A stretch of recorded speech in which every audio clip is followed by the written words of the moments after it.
So, but let's talk about the. I mean, what do you? So why don't we say what is like what do you mean by the 21st century economy? Because I mean let's define things.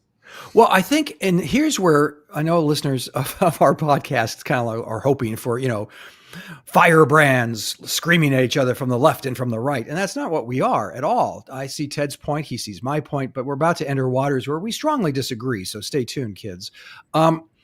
But I would say that the first 25 years of the 21st century economics have been as simple. I've been giving this a lot of thought, obviously, but oligarch is the only way I can put it. Not just in Russia, but here too, where you have the moneyed classes, or you look at the wealth that has been accrued over the last 25 years. Hasn't come to you, Ted, hasn't come to me, hasn't come to middle class, hasn't come to the poor. It's gone to the extremely wealthy. We have an economy now in cahoots with the government to do nothing but enrich the very, very, very rich. And that's the economy we're living in. And the rest of it is scraps for assholes like you and me to try to scrape up and live on. We don't have... Oligarchs are literally in the government now. I mean, Donald Trump is an oligarch. Elon Musk is the first or second richest man on earth, supposedly. These things nobody really knows. On paper, but Yeah, on paper. Not poor, a very rich guy. Look, I don't want to get into all. Normally, we're good at the history stuff.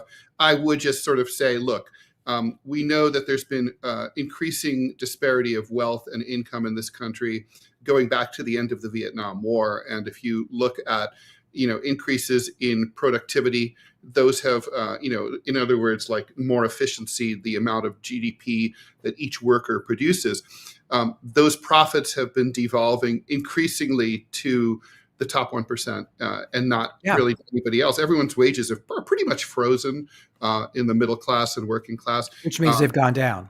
Which means effectively, because we're, of course, there's greater efficiencies due to computers and stuff. Each human being, each worker produces more. So, but anyway, we can get into all that economic history, but I think, that's another show for another time. I think the interesting question, and this was your topic, right, that you suggested, and I love it, is, what about the psychological impact of an economy? I mean, let's talk about what this economy looks like. First of all, it's an economy where fewer people are participating.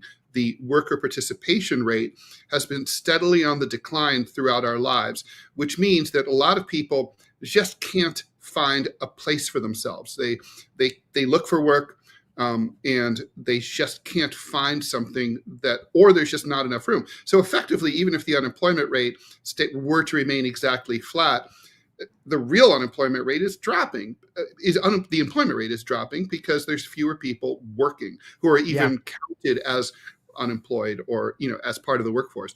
Right now, about 2 out of 3 Americans are in the workforce who are eligible to be. The other third are scraping by. They're living off their spouse or relatives or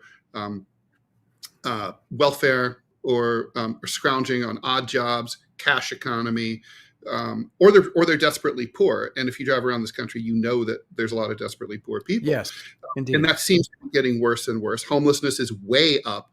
I mean, I've been writing about homelessness for my column for better part of 30 years. And there was kind of just a general flat number. 550,000 was sort of the number of homeless people in the United States pretty much for 15 years, every year. This year it went up to 770,000. So just in the last year, we saw a massive spike. Housing has become increasingly unaffordable, rent and purchasing. We have these giant corporations that are scooping up homes, even in places that used to be really affordable, like Newark, New Jersey. And they're buying these hedge funds are buying houses and then flipping them and turning them into rentals. And they're basically these are used to be family neighborhoods. They're not. They're either empty, but basically it's like a housing development in the city. It's just increasingly hard, right? And then